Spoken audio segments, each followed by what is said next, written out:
Max Class Update, UI Improvements Phase 2, a new vehicle, and new Marketplace additions on this episode of Planetside 2 Roadmap.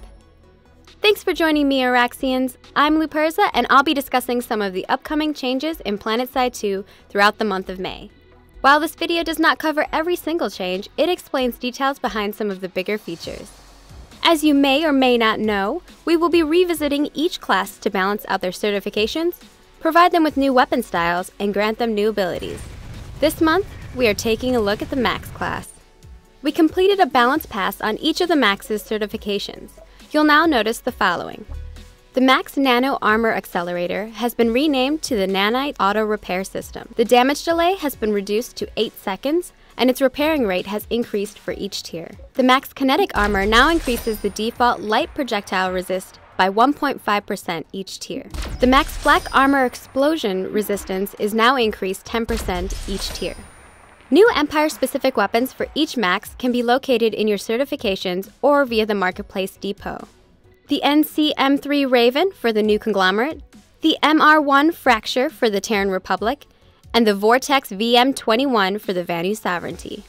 The NC-M3 Raven is a laser-guided rocket launcher dealing heavy damage to vehicles.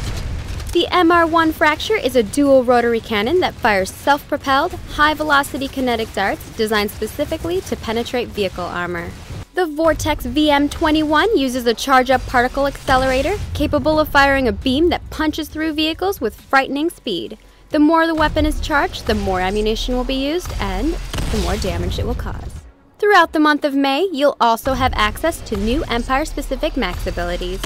The Aegis Shield for the new Conglomerate, the Lockdown for the Terran Republic, and the Zealot Overdrive for the Vanu Sovereignty.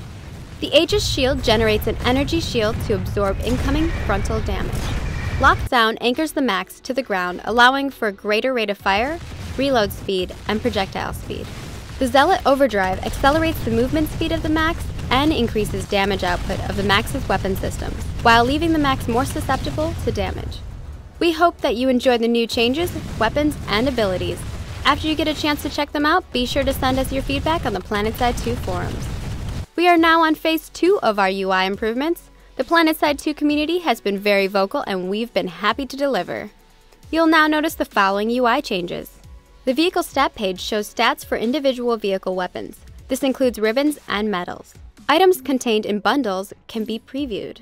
On the map, players can see the capture progress indicators. Colors can be assigned per entity rather than via a global color setting.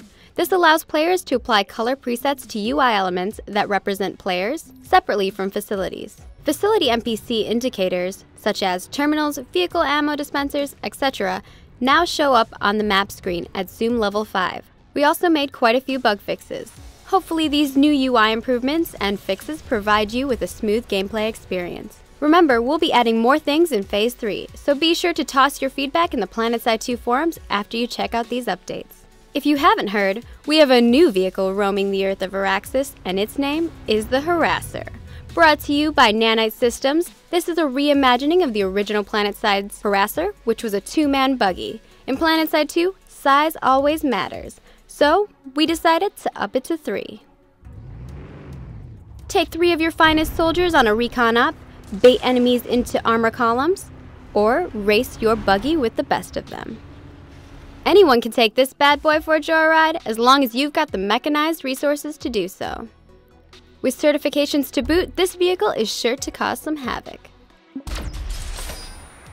The Harasser has a dedicated driver position, which has no weaponry, and 2 passenger positions.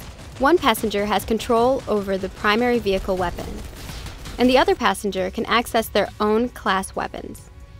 You can even have a Max in the back seat. So buckle up, soldiers, you're in for a ride.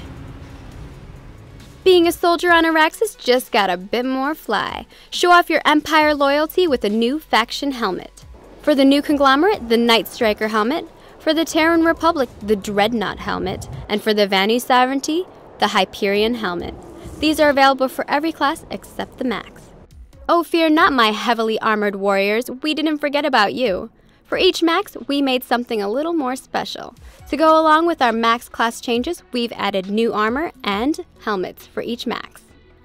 You'll find the GD Titan 113th helmet, for the New Conglomerate, the Bravo MHS helmet for the Terran Republic, and the Protoss helmet for the Vanu Sovereignty.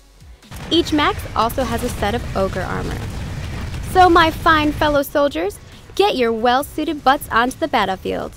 That's it for this episode of Planetside 2 Roadmap. Make sure you jump in game and check out these updates throughout the month of May. Please subscribe to the Planetside 2 YouTube channel and leave your comments just below the video. I'm Luperza at Perfect Storm on Twitter, and you can reach us at Planetside 2. Thanks for watching!